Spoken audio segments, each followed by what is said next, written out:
Chair. I'm not sure if you can hear me. It's Stephen Glenfield, CEO of FASEA. We'll actually do the video. You're all appearing by video, are you? Excellent. I'm in Melbourne and my two colleagues are in Sydney. Okay, I don't think we have your colleagues on the line yet. Are you happy for us to get cracking in the absence of your colleagues in circumstances where it's late and I'm sure you want to get it all done? Oh, I think they're joining us now. Okay. Thank you for your opening statement. We'll take it as read and we appreciate you providing that in writing for us in advance. What oversight did FASEA have in the design and approval of the financial advisor's exam methodology and questions? So, FASEA has an active role in the design approval of questions for the advisor exam. So the exam is administered by ASA, which is an independent not-for-profit organisation that runs major exams for many organisations, both in Australia and around the world. The exam questions are drafted and written by a series of exam writers. They're reviewed by ASA and ASA by an exam committee. Is there anything we can do about that sound quality? No? Okay. Sure. And also the final approval on each exam instrument comes to FASEA. Has there been any analysis of those who fail the exam to identify if there are cohorts, perhaps by age or location, who are overrepresented in failure groups? Yes. So at the end of each exam, we look at who has passed and who has not been successful. At present, the pass rate on the exam, overall pass rate is about 89%. Yes. So nearly 9 in 10 advisors are passing. The spread across that group is quite consistent. The pass rate between various specialisations is not significantly different. And also the pass rate by age is not significantly different. That's interesting because the anecdotal evidence I've received is that there are people who have been in the industry for some decades. They are older advisors and they've got hundreds of happy and loyal clients, but they're not digital natives and they've struggled with the fact that the exam is in an electronic format.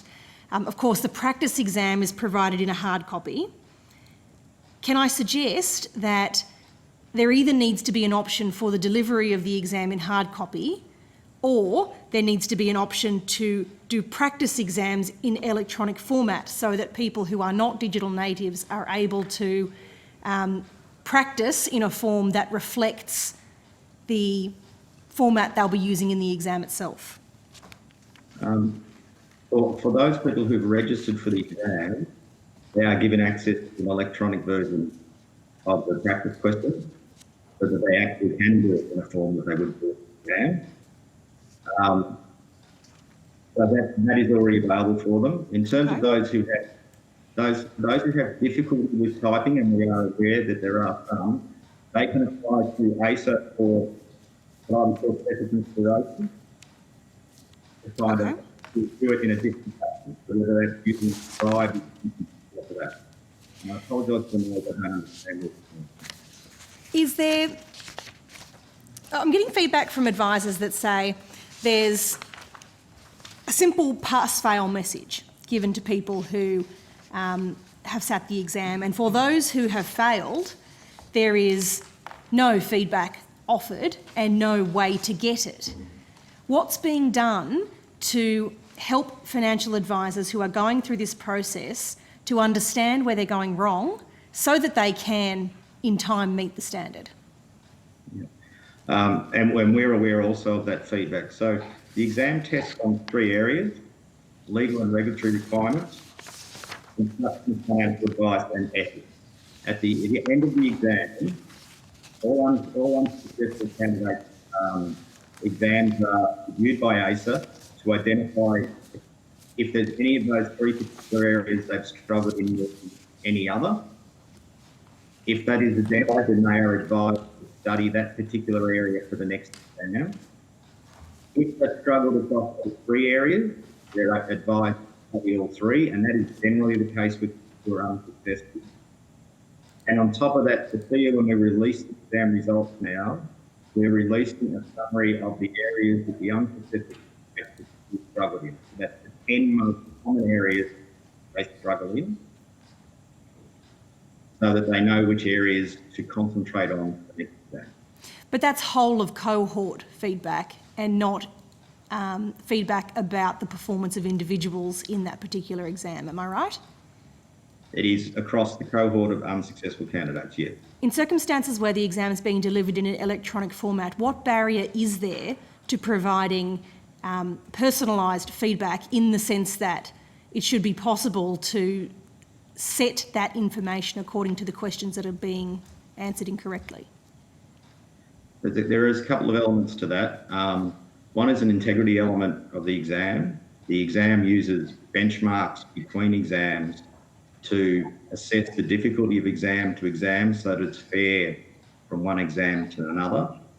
To release all the questions that are used in an exam would compromise that. But I'm not suggesting you should release all the questions. I'm suggesting you need to give, if there's 10 questions and candidate A gets question 9 wrong, why can't you provide in a somewhat automated way the feedback saying you had trouble with this area, which was the area we were testing in question 9? That poses no risk to exam integrity. Yeah, sorry, Senator, I didn't quite get your question. That's a very fair point. We're currently working with ASA on being able to delve more deeply into the metadata of each exam to provide the sort of information before. I'm up against the clock here, so forgive me for moving on. The explanatory memorandum for the Corporations Amendment Professional Standards of Financial Advisors Bill explicitly said, for the avoidance of doubt, the new law explicitly states that courses undertaken before the new law commences must be taken into consideration. This body may take into account diploma or degree courses, licensee training courses, or, relevantly for my question, CPD. Is there a reason why you have declined to recognise the extensive amount of CPD that has been completed by the many experienced financial advisors who are operating in the Australian market? Thank you, Senator. I'm aware of that, those questions being raised and what is in the explanatory memorandum. The challenge with and FASEA has recognised an amount of CPD as part of our approval, particularly around study that for professional associations, around advanced diplomas, around study with places like Securities Institute Association. The challenge we have on CPD is that the education standard in the Corporations Act says that they must have a bachelor or higher degree or equivalent qualification. So the test for the CPD is that it must be equivalent to a bachelor level, i.e. university level, and provide a qualification. But no CPD provides a qualification at the end of it. I mean, it's not the case for lawyers, it's not the case for accountants, it's not the case for any CPD program that you get a diploma at the end of it. That's right, isn't it, Mr. Glenfield? If you do CPD for your professional association to become your PY for a chartered accounting, you do get a qualification again. You're a qualified chartered accountant. In the case of this one, well, no, that's not CPD. That's not the product of CPD. It's ongoing study as part of your career.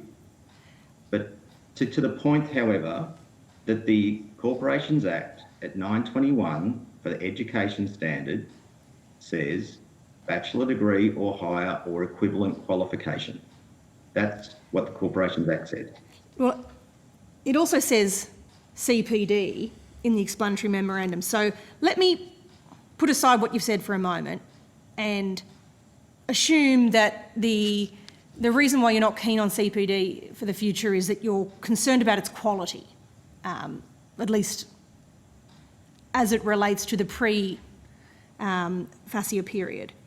But FASEA's involvement in CPD and its new regime for regulating it commenced on the 1st of January 2019, right? And all existing financial advisors are bound by that regime for 7 years before the deadline to achieve the education standard on the 1st of January 2026. That means a minimum of 280 hours of CPD completed in that period, why does that CPD not count towards the education standard? You've got a chance to regulate its quality. Because of the way that the Corporations Act envisages two parts to it, the CPD is the four parts of education. Ongoing CPD of 40 hours a year is the fourth leg. The first leg is a base bachelor or higher degree as an entry point into advice. Look, I find that all a bit of a cop-out, but I'll move on to something else because time is well and truly against us. I'm concerned about the number of people who are entering the profession. There's about 1,000 leaving the profession a year. That's about 5% of the profession retiring and leaving.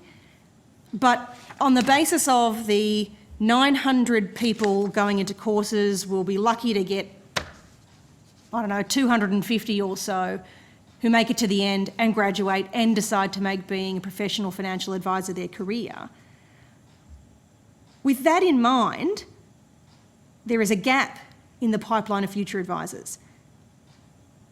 What is FASEA doing to ensure that the retention of experienced financial advisors is made easier by giving them more credit for previous study and experience?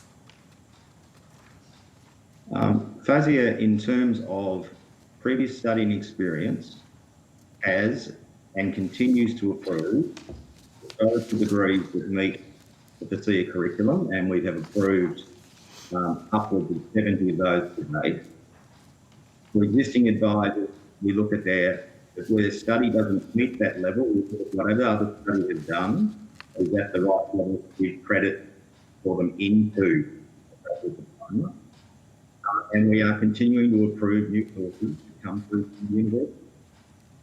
It will take time, as part of this is promoting financial advisor profession going forward, along with that for associations, for licenses, for higher education providers and for FASEA.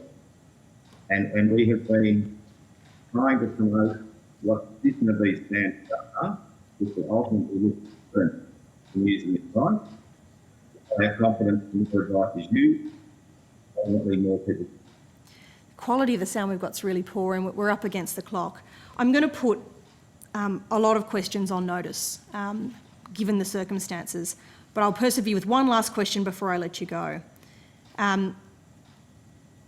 Last year at Senate Estimates, I asked you why FASEA hasn't released any of the submissions they received throughout their consultation exercises. You took the question on notice, and when you responded, you listed the names of the submitters on your website and said you are going to review your ability to create links to lodge submissions and otherwise make them publicly available. You've got that functionality because you've used it in other ways, but you haven't released those submissions online, and we are still none the wiser as to why you made that significant change to Standard 3 in light of all the submissions you'd received. Why haven't those submissions been publicly released? I'm sorry, Senator, those submissions are available on the FASEA website. Well, I'll ask that you arrange a link for me because I simply cannot find them, and I find it distressing to think that this amount of time onwards they would not be publicly available in circumstances where it's so important to the industry. Yeah, I can confirm they are available on the website. Well, I look forward to getting that link from you. Thank you. Senator Scarr, did you want to follow up? I know it's really, really late, so we've got to tie it up. I've just got one question, and I'm looking at this CPD requirement. So I'm a lawyer by background. That's on the public record now.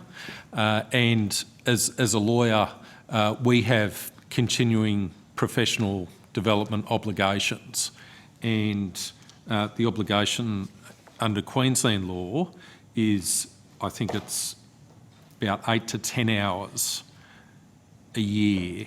So I was really struck, 10 hours. So I was really struck by the actual number of hours FASEA is requiring in terms of CPD. And just to give you an example, as a lawyer, if I was still practicing, I'd be required to have 1 hour of ethics CPD per annum. And yet I see that FASEA requires 9 hours for professionalism and ethics. Is there any reason why a financial planner needs more CPD training in terms of ethics than a lawyer? At the point that the standard came out, that hours is a recognition that the ethics standard was new in the industry, and it was one of the principal changes that was brought about in the corporations law, and the reason for bringing the FASEA changes into being was to raise the ethical standards of financial advice. Okay. One of the principal reasons for this, so which is why we gave it a higher rating than you've possibly seen before. Okay, thank you. Thank you, Mr Glenfield. Given the hour, we will let you go. Thank you very much for your time, and you can look forward to getting some questions on notice. Thank you. Thank you very much.